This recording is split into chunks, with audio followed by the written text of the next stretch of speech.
All right, so we've already talked about, we've already introed into inference procedures, and we talked about an inference procedure with proportions. So we did confidence intervals, 1 sample and 2 sample, and hypothesis tests, 1 sample and 2 sample with proportions. So we're going to go ahead and do the exact same thing with means. Now almost everything is going to stay the same even when we have means. So let's take a look at our learning targets for this lesson. We're going to determine a critical value, so that's a Z star, but in this case it's going to be called a T star. Using a new table, we're going to be using table B. We're going to check our 3 conditions like we always do, random 10%, and this time instead of large counts, because large counts only works for proportions, we're going to look at how to check whether the sample is large enough, and we're going to construct and interpret a confidence interval for a population mean. All right, so let's go ahead and jump straight into our formula for our confidence interval. Remember, our generic formula, the formula you're going to see on your formula sheet, is that point estimate, or that statistic, plus or minus a critical value, multiplied by the standard error. Right? So that's our general formula that we can use for any confidence interval. And so let's look at those pieces. In this case, our statistic now is X bar, because that's my sample mean. Statistic is my sample. Plus or minus my critical value this time is called T star. And we're going to use table B for that. And then we have our standard error formula. So our standard error is going to be the sample standard deviation over the square root of our population size. All right, the only thing that we have new is a T star, and the T star table uses something called degrees of freedom, and those are going to be n minus 1. Remember, n is the sample size, so we're going to take our sample size minus 1 and use that to figure out what our T star is. All right, so let's go ahead and take a look at figuring out that critical value. Let's talk about T star here. So what critical value T star from table B should be used in constructing a confidence interval for the population mean in each of the following settings? Confirm your answers using technology. So we're going to use table B, and then we're also going to use a calculator function. So I have a 95% confidence interval, and my sample size is n equals 12. So my degrees of freedom for this one is 12 minus 1, which is 11. And my degrees of freedom for the other one is 48 minus 1, which is 47. So to use my table, we're going to go to our degrees of freedom on the left-hand column, which is 11 for part A. And then we're using our confidence interval to give us the, the 11 is the row, right? To give us the column. So we look for 95% down at the bottom. And so we find the intersection of those two, and we get 2.201. So that's my T star.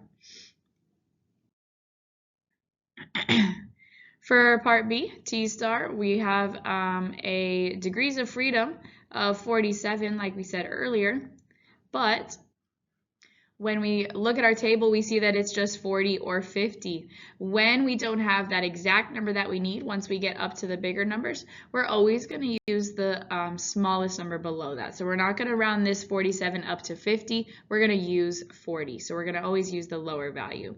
So we use 40, and we have a 90% confidence interval. So the intersection of that is 1.684. That's my T star. If I want to check it using technology, we're going to second vars. We're doing inverse T now. Remember, if we wanted to find Z star or Z score, we can do inverse norm. But we're using inverse T because it's not a normal distribution. It's a T distribution, which has its own properties. And it's basically another bell curve. It is symmetric, but it varies more than a normal distribution does. That's why it has its own function. So we're going to keep 0 in. We're going to put our degrees of freedom. So 0 is the mean.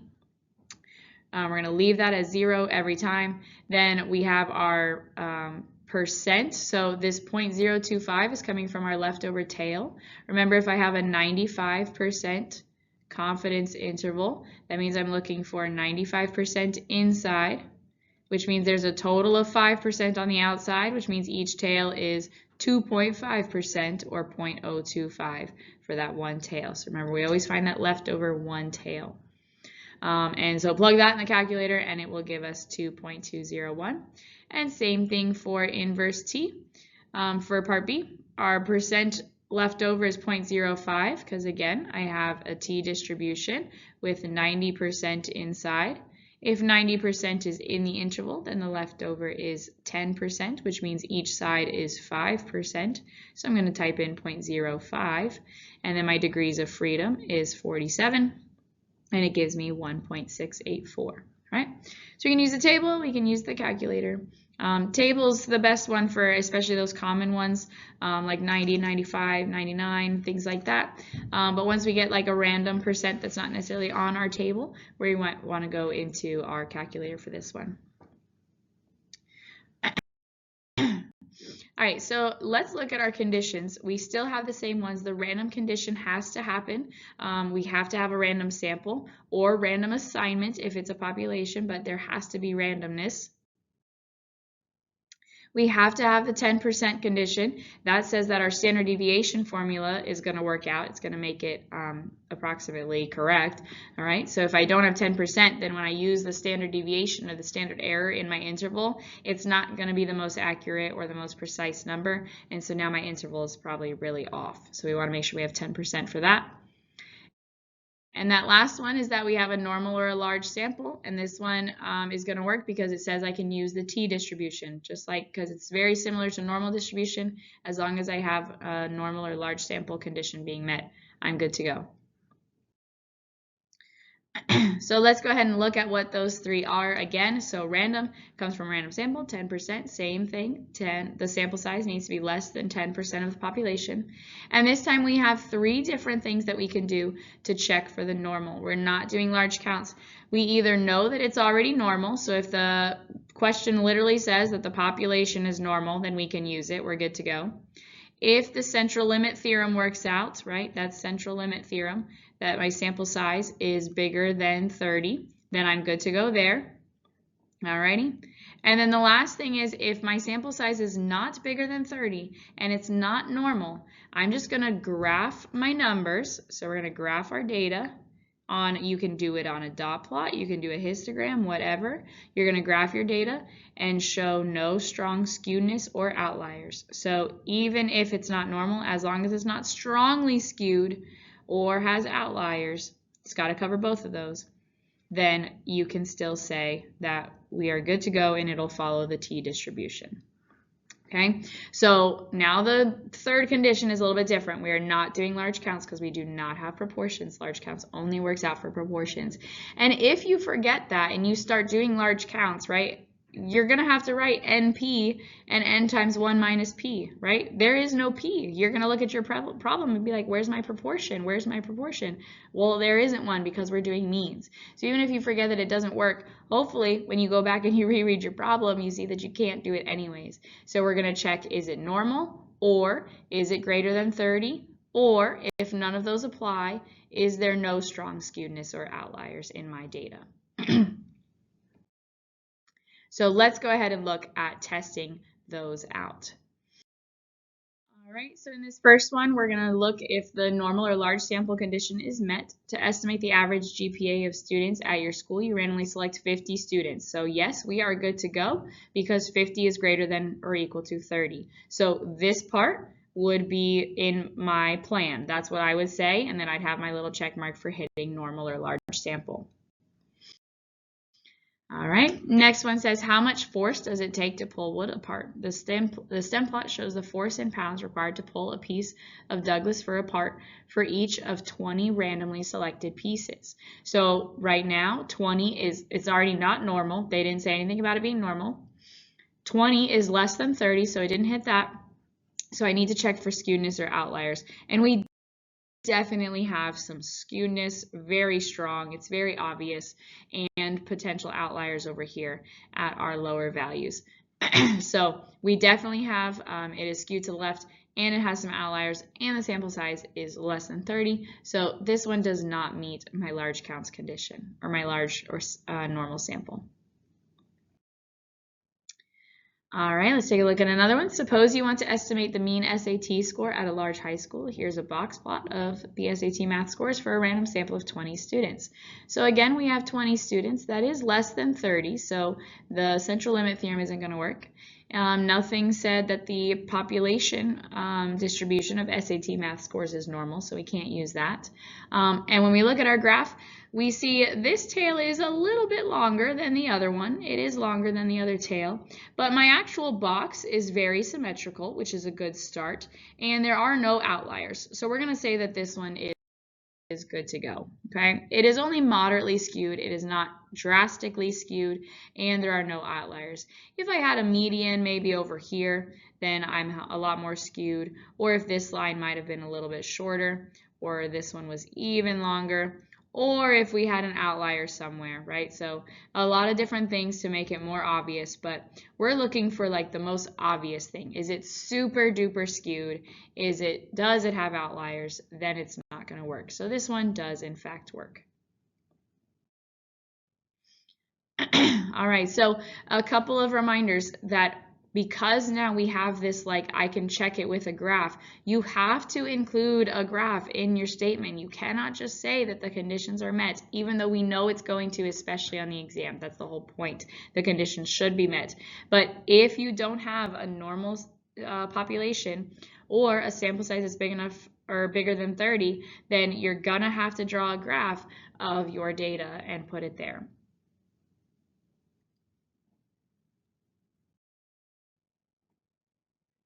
Alrighty, so let's take a look at our 4-step process again. We're going to make a confidence interval. So we're going to do the same thing. We're going to state, plan, do, conclude, state the parameter we want to estimate and the confidence level. We're going to identify the inference procedure and check our 3 conditions. We're going to find that confidence interval, and then we're going to interpret the interval. Remember, we are blank % confident that the interval from blank to blank captures the true blank.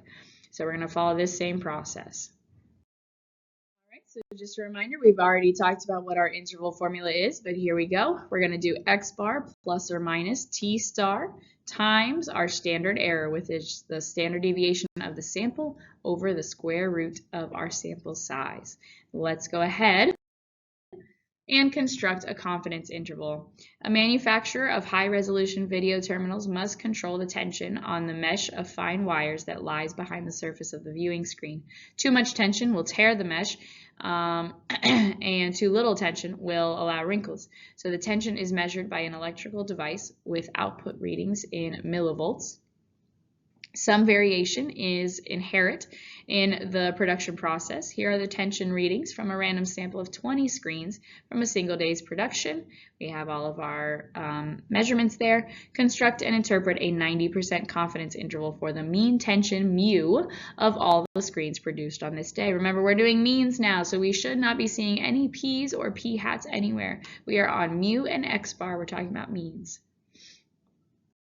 So let's go ahead and construct and interpret my 90% confidence interval. So state, plan, do, conclude. First thing is state.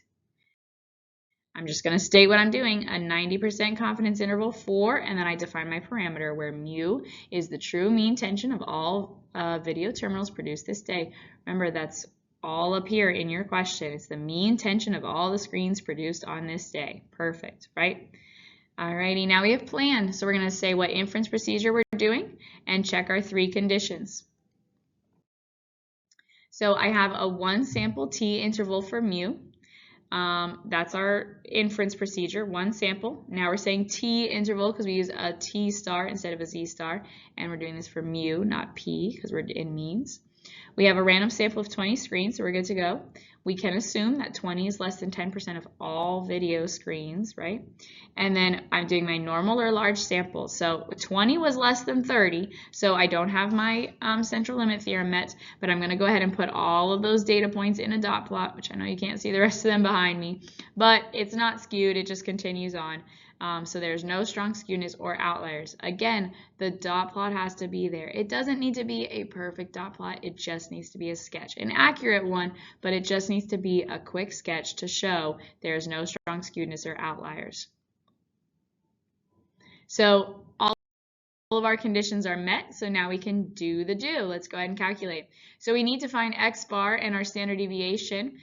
It wasn't given to us in the problem, but they did give us all of the data sets. So remember, we can go into our calculator. We're going to do stat and then edit, add those values into our list, and then you're going to go to stat again after they're in your list, calc, and then one var stats, because we have one variable, right?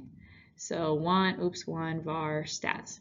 And then one var stat will give you all of our things, and we'll have our x bar and our s sub x. Make sure you're using the s sub x one. So we get those numbers, and now we can plug them into our formula. We have a degrees of freedom of 19. Remember, that's 20 minus 1. And so when we use our table, we get a t star of 1.729. So we can either use our table or use inverse t. Alrighty. And so then we have our sample mean x bar plus or minus my t star, which is the 1.729, times the sample standard deviation, which is the 36.21, over the square root of the sample size. And we run some math, do all of that, and we get our interval of 292.32 and 320.32.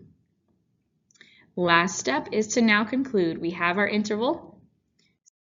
So let's go ahead and conclude. We are 90% confident that the interval from 292.32 millivolts to 320.32 millivolts captures mu, which is the true mean tension in the entire batch of terminals produced that day. Alrighty, so once again, one more reminder, and I'm going to keep saying it, that when we have to check that third condition, you have to sketch a graph if the graph is not, or if you already know that it's not normal and that your sample size is not big enough. So we're going to hope that we always get a sample size big enough or that it says normal, because if not, we have to sketch the graph for each one. All right, so we've gone over everything. It's literally the same process, the same state plan to conclude. The only thing that changes now is T star instead of Z star. We use our table or our calculator, right? We have a different condition for normal, but we've talked about these things before. So there's just things that we already know, but now this is how we're going to check for means. And we just have a different formula with our means and our standard deviations. But remember that standard deviation, that standard error formula is on your reference sheet. So all we have to do is look at our formula sheet for a one sample t interval and then find that standard error for means. Alrighty, so we're going to work on confidence intervals and hypothesis tests this week for just one sample with means.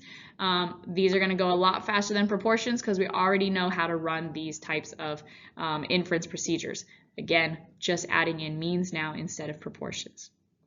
All right, well, as always, have a wonderful rest of your day, and I'll see you back here next time when we do hypothesis tests for one sample t for mu.